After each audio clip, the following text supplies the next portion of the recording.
السلام عليكم ورحمة الله وبركاته. نجدني كيسان بدأ كم زرتن فيا كيسان ماتي جب كنتاتن بقى نجيان كرجعنا لقناة رفتني وري حارية تاتن سبسكرايب قلتو هندقتنا لايك هندقتنا يا دكيسان كرا كومنتين سلامة ربي دي بسودان اللي تانا نجرسيسان اسنين جدا إيجا فيديو أرسني في اللي فيديو واي فردناتي كنان رولي فيديو فردنا حد وجد انجرا سينا لالا في لدا كيسا كيسني تأي كانوا لافتنو بجتني أرجنتن فيا دماسن جدا بفبراتن اللي حال ربنا لافسين تبنا باينة لافتان جرو بيزي تأي إسني في دين أفاهر اللي موان دقيقة لما دقيقة أصدي هندبرن وإسني في وجد لامي همت أمراتي كراس البات إنجا جرو جوابا كيستي قويت يرو لما قف فيدا من تربي كيستي جيرام أرجتو جتشور فيديو كان همت أمراتي لالا إسني تنيرو سجلي وادا قليتين جرا وانت بجتشو إيجا أو سانا كيستي إني جتشبسيس أرجتان كوني akkasuma mootiyyuu daa'imaa fi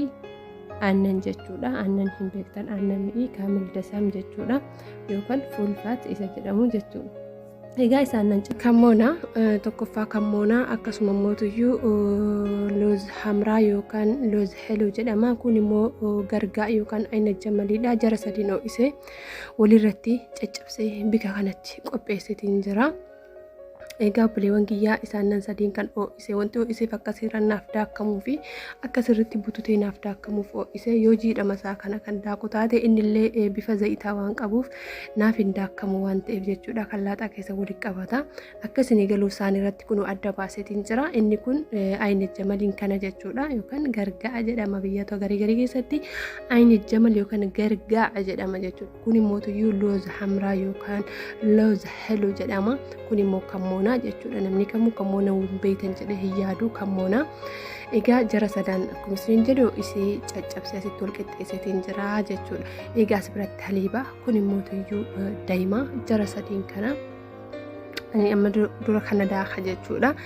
Wantoota walitti caccabsee kana xahuu natti naqee nin daaka. Egaa daakee asittiin dhiyeessa. Egaa dhiyeessee wanta namarraa fayyadamu hedduu kan hundi osoo hin taane kadaayinni kana waan qadaada qabu keessa ol kenna. Aannan burcuqqoo tokko buufannee jechuudha. Erga aannan burcuqqootti buufne kanarraa wanti nu fayyadamnu yeroo tokkotti maankama tokko fayyadamna jechuudha. Yeroo tokkotti maankaa tokko yoo irraa fayyadamne guyyaa keessatti yeroo lama guyyatti maankama lama fayyadamna jechuudha. Egaa aannan burcuqqootti buuseen jira akkuma arguu jirtanii. Egaa daa'imarraa maankaa tokko fudhallee jechuudha. Aannan kana aannan ka qabdan rakkoo tokkoon qabu kaamil dasam illoo dhabdan qaliil dasam ta'e rakkoon qabu garuu filatamaan kaamil dasam viitaaminiidhaan guutamaa waan ta'eef jechuudha. Fakkeenyaaf furdinaaf illee kaamil dasamiitu filatama. Daa'ima orijinaala maankaa tokko itti daballaa jechuudha aannan kanatti. Egaa daa'ima orijinaala maankaa tokko daballeen booda fuunee wanta amma daa'imni kanarraa jechuu kaameraan natti mijjanne waan ta'eef dhiifama. Maankaa tokko isa daakne kanarraa itti goonee eegasii mix goonee waliin dhoynee haala bareedaa ta'een jechuudha. Daqiiqaa tokkoof qadaannee kenna. Daqiiqaa tokkoof jechuudha. Haadhamti isaa sirriitti waliin bahuu jechuudha. Baazawee waan tokko xaffafuu uumamu yookaan immoo tuyyuu gingilchaadhaan keessaa haa ol baasuu gabbaasuu hin barbaachisu akkanumatti dhuga'a. Egaa daqiiqaa tokko dhiifnee booda waliin dhoyne sa'aatii ganamaa jechuudha. Yeroo ganama ciree booda burcuqqoo kana tokko fayyadamna. Akkasuma galgalallee irbaata booda burcuqqoo tokko fayyadamnee ofirraa rafnaa jechuudha. Yoo lakki irbaata booda nutti mijjatu jettan ganama ciree boodaa fi akkasuma sa'aatii laaqanaa jechuudha. Yeroo laaqana booda dhuguu ni dandeessanii jechuudha.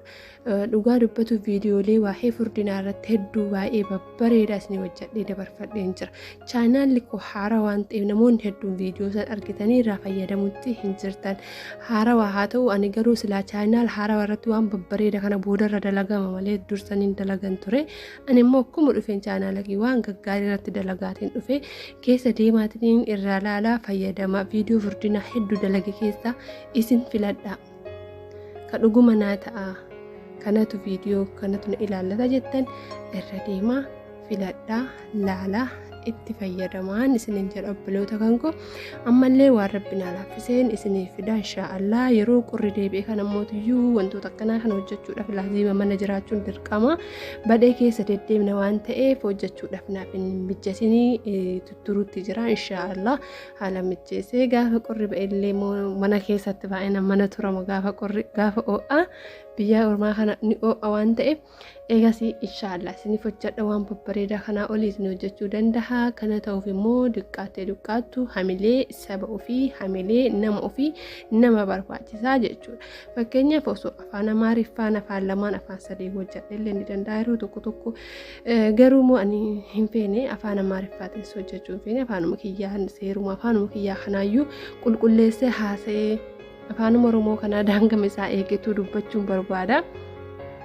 yeroo takka jechuudha akka nama afaan sammalee afaan kan hin dandeenye wal keessan harka mammakama afaan kana ani immoo qulqulleessee afaan oromoo seeraan dubbadhee seera afaan oromootiin hojjechuu waan barbaaduu fi hojiidhaaf afaan kamuu hojjetan rakkoo tokko hin qabu afaan kamuu yoo haasayan garuu injiraami yoo wal keessa haasa'uu baay'isan kana dhugaa dubbatuuf lamaanuu ta'an lamaan amma yoo amaariffaa ta'u ta'an amma amaariffa seeraan hin beeku garuu mootu wal keessa harka oromoo wajjin kanaaf bakka afaan kiyya qofa filadhee afaan kiyya kana qofaan hojjennee afaan keenya kanaan maaliif saba keenya waan dandeenyu jechuudha namni keenya bakka biraa atti argamu afaan oromoo keessatti wanti hojjetame baay'eedha jechuudha akka yuutuubaroota oromootitti illee ijoolleen keenya akka waan gaggaarii waan babbareedu hojjetan sabiskiraayibii gahaan qabanii dhageettii gahaan qabanii biiruu gahaan qabanii hamilee gahaa hin qabanii kanaaf deemanii duuba deebi'u kanaafuu jabaa keessan xiqqaatullee jabeessaa ijoollee waan gaggaarii hojjetaa jiran hedduu isaanittu jira isaanan kanallee cinaa dhaabbadhaan isiniin jedha bakka jirutti walaa jajjabeessinu waliif hamilee haa taanu ijoolleen akkasuma biyyarrallee jechuudha diraamaa garaagaraa hojjetan akka dhiirattillee yuutuubaroota gaggaarii hayyoota gaggaariitu jira akka sheekotaattillee akka qisotaattillee waan gaggaarii hojjetama jira akka oromootitti garuu hamilee hin qabneetu wal biraa jechuudha hamilee ormaaf irra hamilee taana waliif hamilee ta'uu yaa barannuun jechuun barbaada viidiyoo kee kana keessa beekumaa yaada dabarfadhee naaf kolchaa yooniin dogongore isiniin jedha oromoo koo yeroo tokko waan qubnu garii hojjetaa yaada biraa fidanii yoo keessa dabarfatan malee hin danda'amne beekanii namni kenna waan gorsaa gaarii waan tola gaarii hin dhaggeeffatu jechuudha